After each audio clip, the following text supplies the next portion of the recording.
Hi, Fanbase Recapped. Today I'm going to recap an action, thriller movie called 24 Hours to Live, from 2017. Hang on, and sit tight.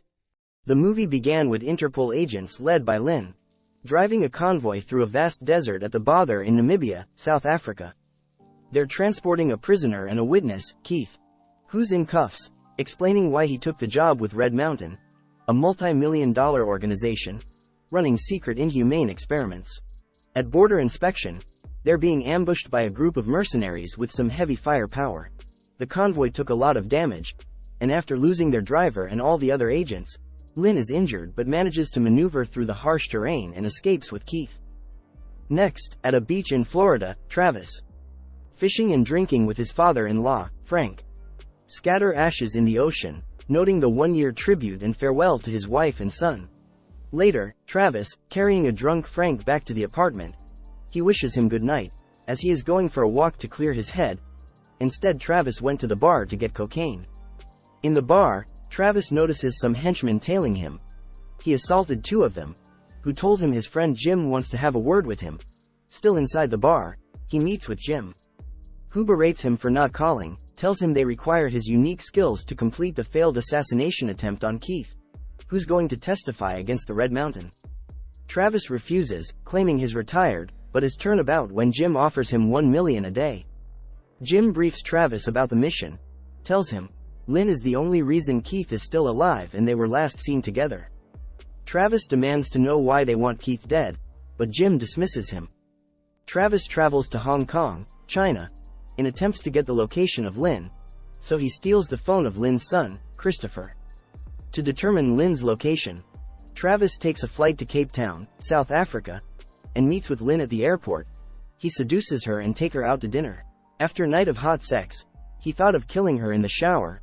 Rather, he gets the location of Keith and leaves the hotel without telling her.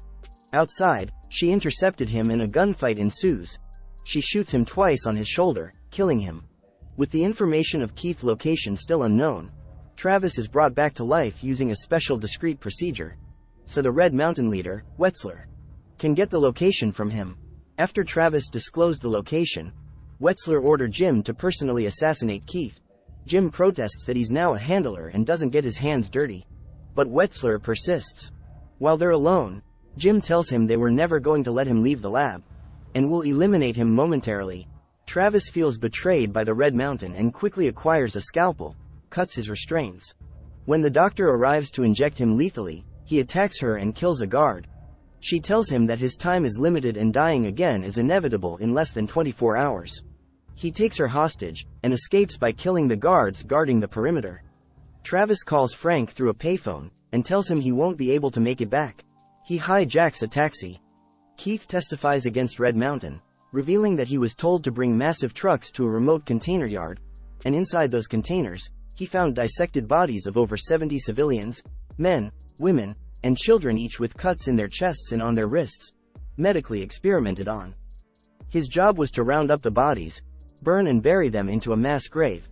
While testifying, Lynn notices a sniper on the clock tower, who turns out to be Jim. But before she could alert then, the hitman shoots down a lot of guards. Red Mountain storms the building and during a shootout, Keith is injured. Lynn manages to escape with Keith, and when she's about to be gunned down, Travis shows up and rescues them both. Both parties ended up in a car chase with Red Mountain's henchmen tailing them. Lynn easily takes them down, but before they could get away, Jim lands a bullet on Keith which proved to be fatal. Keith died, but he managed to get the camera's memory card before they left. When Jim realizes there's no card in the camera, he takes a flight to Hong Kong and kidnaps Lynn's son, Christopher, to be used as leverage. Travis entrusts the card to Lynn, but Jim calls to inform them that they have taken her son in exchange for the card. Travis decides to help her retrieve him and collects guns and explosives from his safe house wired with explosives. Travis experiences hallucinations and flashback, which is a side effect of the drug. He visits his old friend, Amali, and tells him about the gruesome experiments conducted by the Red Mountain. After hearing this, Amali decides to help out by supplying men whose families and friends were victim of the illegal experiments done by the Red Mountain. The abduction team transporting Lynn's son took a detour because of a blockage up front, causing a slight delay in their ETA. Travis knows prisoner transport protocol, so they corner and ambush the convoy. Meanwhile, after a failed negotiation, a shootout ensues, leading to the deaths of many from both sides. The vehicle transporting Lynn's son managed to escape and is being chased down by Travis. He cut through a shortcut and they both came to a stalemate. So Lynn kills the guards and hugs her son tightly. Travis sees this and it reminds him of his late kid. Lynn suggests he comes with them but he declines, saying it's too late for him. He urges her to get Keith's drive to the authorities and decides to spend his last half hour alive delaying Red Mountain from pursuing her. At gunpoint, Travis forces a guard in the retrieval unit to drive him to the Red Mountain's headquarters, saying he'll end him if he exposes his position or deviates from his route.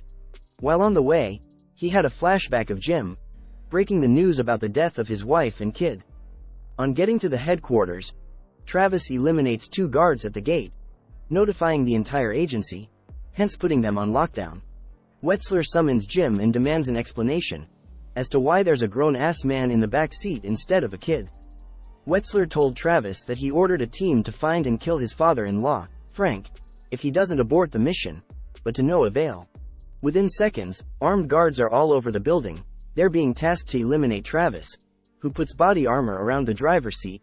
They open fire as he charges towards them. He crashed his vehicle into the building's lobby. Next, 2 men arrived at Frank's place to murder him, but Frank distracts them and takes them down, leaving him safe. Meanwhile, the duo realizes that the memory card containing the testimony from Keith is still at large with Lynn, so they ordered a strike team to retrieve it. But before they could leave, Travis shuts down the security system, locking them all inside the agency's building. Down in the lobby, Travis detonates the car and assaults the office where Jim and Wetzler are holed up.